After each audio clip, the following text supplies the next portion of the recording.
अस्सलाम वालेकुम वरहमतुल्लाहि वबरकातुहू।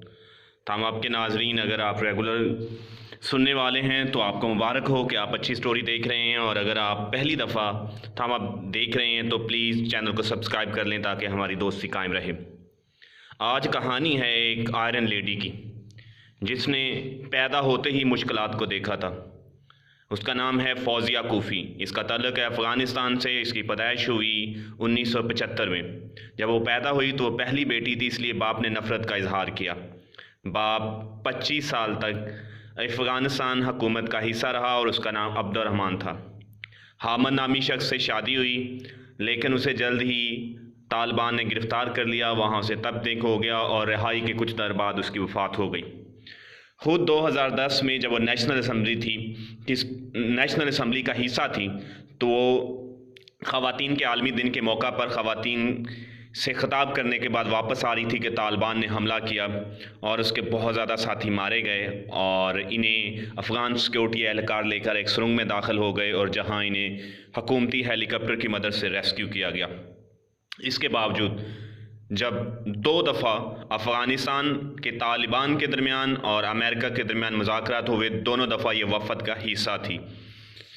फौजिया कूफ़ी का कहना है कि जब मास्को में मुज़ाकरात हुए तो 2 ख़वातीन मुज़ाकरात में शामिल थी और मैं अकेली, और 70 मर्द हज़रात थे, लेकिन वो घबराई नहीं, वो डरती नहीं। वो औरतों के हकूक़ के लिए लड़ रही हैं और वो अपनी बच्चियों को यूनिवर्सिटी में देखना चाहती हैं।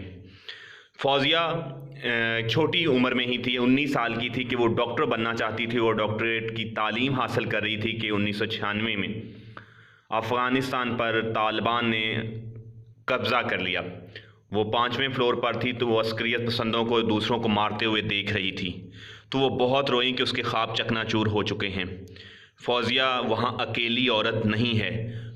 अफ़गानिस्तान में 1700 से ज़्यादा औरतें 17 और 18 में ख़ुदकुशी की कोशिश कर चुकी हैं, और उससे पिछले साल भी 1000 औरत ने ख़ुदकुशी की थी, और उसकी वजह जबरी शादी है और उसकी वजह औरत के साथ नारवा सलूक है। अफ़गानिस्तान शुरू में फौजिया कसूरी के वफ़द से मुज़ाकरात नहीं करना चाहता था। अफ़गानिस्तान के जो तालिबान है उनका कहना था कि ये गैर सरकारी वफ़द है, हम इससे मुज़ाकरात क्यों करें। फिर रूस और अमेरिका के मुसलसल दबाव के नतीजे में अफ़गान तालिबान मुज़ाकरात के लिए राज़ी हुए तो ख़वातीन की नुमाइंदगी के लिए फौजिया को कहा गया, फौजिया कूफ़ी को, तो वो बाखुशी राज़ी हो गई। हालांकि वो अपने बाप भी शहीद हो चुके थे और उनके खामन भी इसी तरह से ही शहीद हुए थे। फौजिया की कोशिशों को इंटरनेशनल जगह पे सराहा गया। वो ख़वातीन के लिए एक्टिविस्ट पूरी दुनिया में कंसीडर की जाती हैं। पूरी दुनिया में वो लड़कियों की तालीम के लिए लड़ रही हैं, और वो कहती हैं कि औरत पर जितना जबर, अफ़गानिस्तान वो सूबा है जिसके अंदर, अफ़गानिस्तान वो मुल्क है जिसमें औरतों की तालीम जो है वो सिर्फ़ 17% है, और अगर औरतों के हकूक़ के हवाले से 10 मुश्किल तरीन और टफ़ ट्विन कंट्री का जिक्र किया जाए तो अफ़गानिस्तान पहले 10 में शामिल होता है। फौजिया की 2 बेटियां हैं जो यूनिवर्सिटी में तालीम हासिल कर रही हैं, और उनका कहना है कि वो चाहती हैं कि चाहे मुज़ाकरात हों, किसी की भी हुकूमत हो, लेकिन बच्चियों को वो दिन ना देखने पड़े कि ऐलान हो कि अब बच्चियाँ स्कूल का हिस्सा नहीं होंगी।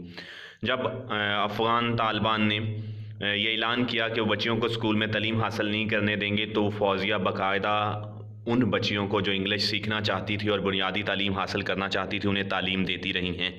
फौजिया एक बहादुर ख़तून है। अब उनकी उम्र 45 साल है और वो वाहिद अफ़गान स्पीकर हैं जो अफ़गानिस्तान असम्बली को लीड करती हैं, जिन्होंने 70 से ज़्यादा ख़वातीन को असम्बली का हिस्सा बनाया, और हर पैनल पर उन्होंने औरत की बात की। वो डिप्टी स्पीकर बनी 2005 के अंदर, और अब भी वो अफ़गान मुज़ाकरा टीम का हिस्सा है। जो ख़त लिखा गया है कतर की मलका को, उसमें भी उनकी कोशिश शामिल हैं। वो चाहती हैं कि वहाँ पे अमन हो और वहाँ बेहतरी आए अफ़गानिस्तान पुरअमन फ़ज़ा में, लेकिन वो औरत के लिए चाहती हैं कि उस तरह की रुकावटें खड़ी ना हों जिस तरह की पहले थी, क्योंकि अफ़गानिस्तान दुनिया का गरीब तरीन मुल्क, यूँ कह लें कि आप अगर इसे अक़वाम मुत्तहिदा के इंडेक्स पे देखें तो 189 कंट्री में 170 पर है, और जहाँ 16 से 17% ख़वातीन की तालीम है। آنے والے دنوں میں دیکھتے ہیں کہ کس طرح کا رخ اختیار کرتا ہے، لیکن جس کنٹری میں اس طرح کی بہادر خواتین موجود ہوں وہ کنٹری ضرور ترقی کرے گا اور وہاں اچھے دن ضرور آئیں گے۔ اس نے بریوری سے مقابلہ کیا، اپنے باپ اور اپنے خاوند کی شہادت کو دیکھا، خود مشکل وقت میں کئی قاتلانہ حملے ہوئے اور بال بچیں۔ اللہ تعالیٰ اسے زندگی دے اور سلامت رکھے۔